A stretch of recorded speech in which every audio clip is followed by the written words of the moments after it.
जय गुरु जी। संगत जी, जैसे कि हमें सबको पता है कि गुरु जी महाराज ने हमें किसी प्रकार के रिचुअल्स में नहीं बांधा, हर प्रकार के नियमों या वहमों से दूर रखा है।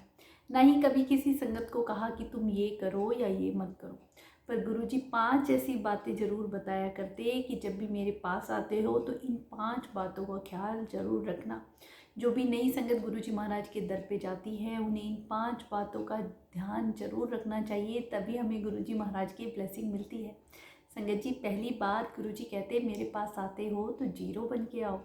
जीरो बनने से क्या भाव है संगत जी, कि हम अपने अंदर की मैं ख़त्म करके, कितनी बार हमारे पास होता है कि हम डॉक्टर हैं या हम वकील हैं या बहुत बड़े ऑफिसर हैं, हमारे अंदर की मैं ही ख़त्म नहीं होती है। हम बिल्कुल निर्मल भाव से, बिल्कुल जीरो बन के एक छोटे बच्चे की तरह गुरु जी महाराज के दर पे जाएं।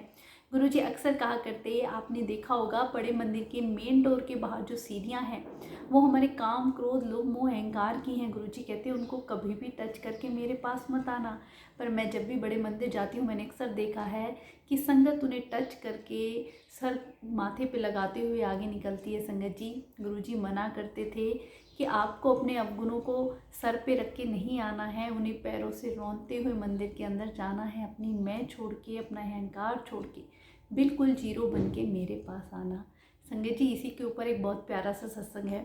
एक बार गुरु जी महाराज के दर पे एक अंकल पहली बार आते हैं और गुरु जी उन्हें देखते ही कहते हैं, जा तेरा कल्याण किता, कल अल्ट्रासाउंड करा ली और रिपोर्ट देख ली। अब जो गुरु जी के पास एक संगत बैठी हुई थी वो कहती हैं, गुरु जी मैं इतने दिनों से आ रहा हूँ, आपने मेरा कल्याण नहीं किया। जब भी आता हूँ कहते हो कल फिर आई, कल फिर आई। संगत जी, गुरु जी ने इतना प्यारा जवाब दिया कि जो ये संगत आई, तुम्हें पता है, ये बिल्कुल जीरो बन के आई, निर्मल भाव और बिल्कुल एक बच्चे की तरह सच्चे मन से। तुम जब से आए हो तुम्हारे अंदर की मैं ही ख़त्म नहीं होती है, तुम्हारा अहंकार ही ख़त्म नहीं होता है, तो मैं तुम्हें कैसे ब्लेस करूं। मैं तुम्हें बार बार बुलाता हूं कि जब तक तुम्हारे ये अवगुण ख़त्म नहीं होंगे मेरी ब्लेसिंग भी नहीं मिलेगी।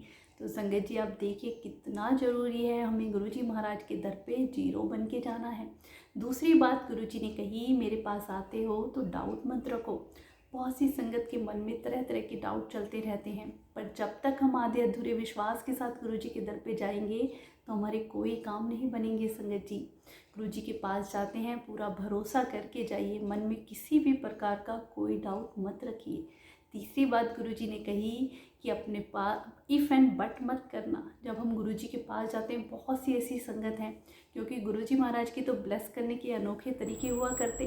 गुरु जी जब फिजिकल फॉर्म में, तब भी किसी को डायबिटीज़ थी तो उनको जलेबी खिला के, किसी को अल्सर की प्रॉब्लम तो तीखी मिर्ची का अचार खिला के ठीक किया करते। तो जिस संगत ने मन में इफ़ एंड बट और डाउट रख लिए उनको ब्लेसिंग नहीं मिल पाती थी, और जो पूरे भरोसे के साथ गुरु जी महाराज के आदेश का पालन करते उनकी बीमारियां गुरु जी तुरंत वहीं क्योर कर दिया करते। तो संगत जी, आज भी यही है, जब भी गुरु जी के दर पे जाएं तो अपने मन में इफ़ एंड बट ना रखें। चौथी बात गुरु जी ने कही, लेटेस्ट ट्राई करके कभी मत आना। बहुत सी ऐसी संगत है जो लेटेस्ट ट्राई पे ही जाती है कि यहाँ काम बन गया तो ठीक है, इस दर पे काम नहीं बना तो फिर कहीं और देख लेंगे। संगत जी, ऐसे ही एक अंकल आंटी जो गुरु जी के दर पे जाते हैं, रास्ते में उनकी बहस हो रही होती है मंदिर जाने से पहले। हस्बैंड बार बार मना करते हैं, मैं किसी गुरुओं को नहीं मानता, मैं नहीं जाऊँगा। वाइफ कहती है नहीं नहीं, आप एक बार चल के देखो। और बाद में डिस्कशन यही लिखा है, वाइफ कहती है लेटेस्ट ट्राई करके देखते हैं, काम बना तो ठीक है, फिर नहीं जाएंगे। तो संगत जी, जैसे ही गुरु जी महाराज के दर पे एंट्री करते हैं, गुरु जी तो जानो जानी है, भगवान है, मन की हर बात पढ़ लेते हैं, उन्हें पता है कौन किस भाव से आया है। अंकल आंटी को देखते ही कहते हैं, लेटेस्ट ट्राई वाले आ गए हैं, तुम्हारा यहाँ कोई काम नहीं, तुम जाओ यहाँ से। अंकल आंटी शर्म से मुंह झुका लेते हैं कि ये बातें तो हम रास्ते में डिस्कशन कर रहे थे, गुरुजी को कैसे पता। उन्हें नहीं पता, वो परमात्मा के दर पे आए हैं जो सब कुछ जानते हैं। तो कभी भी लेटेस्ट ट्राई करके ना जाएं संगत जी, जाते हैं तो पूरे भरोसे और विश्वास के साथ जाएं। पांचवी बात गुरुजी ने कही कि जब भी मेरे से जुड़ जाते हो तो अपना दिमाग बाहर ही छोड़ के आया करो। गुरुजी कई बार कहते कि जब भी आते हो तो जोड़ो नाल ही अपना दिमाग छोड़ के आया करो। गुरुजी से जुड़ गए हो तो अपना दिमाग नहीं चलाना है संगत जी, क्योंकि गुरुजी महाराज भगवान हैं, उनके ब्लेस करने के अनोखे तरीके हैं। कितने ऐसे आपने देखा होगा कि मेडिकल साइंस भी फेल है, कितने बड़े बड़े डॉक्टर, कितने बड़े बड़े ऑफिसर गुरुजी महाराज के दर पे हाथ में लोटा लेके लाइन में खड़े होते रहते ब्लेस होने के लिए। तो इसका क्या भाव है संगत जी, और आज भी लाखों करोड़ों लोग जुड़ रहे हैं। तो जब तक अगर हम अपना दिमाग चलाएंगे कि गुरुजी ने कैसे ब्लेस किया, क्या किया, तो हमें गुरुजी की ब्लेसिंग नहीं मिलती है। वो परमात्मा है, वो सब कुछ करते हैं, वो हमें देने के लिए ही बैठे हैं। बस हमें लेना आना चाहिए, हमारा भाव सच्चा होना चाहिए। जो भी नई संगत जुड़ रही है, इन 5 बातों का विशेष ध्यान रखें कि हमें गुरुजी महाराज के दर पे जीरो बन के जाना है। इफ़ एंड बट नहीं करना है, डाउट नहीं करना है, लेट अस ट्राई करके नहीं आना है। और जब हम जुड़ जाते हैं गुरुजी से तो अपना दिमाग नहीं चलाना है। तो जो भी संगत इन 5 बातों का ध्यान रखेगी संगत जी, उनको गुरुजी महाराज की ब्लेसिंग तुरंत मिल जाती है। ऐसा हो नहीं सकता कि गुरुजी उनकी झोली ना भरें।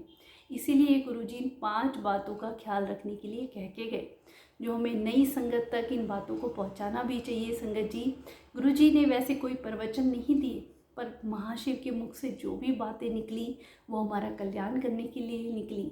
परमात्मा धरती पे आए हमें ब्लेस करने के लिए, और गुरुजी महाराज कैसे संगत को बुला बुला के ब्लेस करते थे। मन की हर बात पढ़ लेना, इतनी बड़ी बड़ी बीमारियां और पता नहीं कैसे कैसे लोगों का कल्याण किया है, तो सिवाय भगवान के कोई नहीं कर सकता है। अनंतम शुक्राना गुरुपा।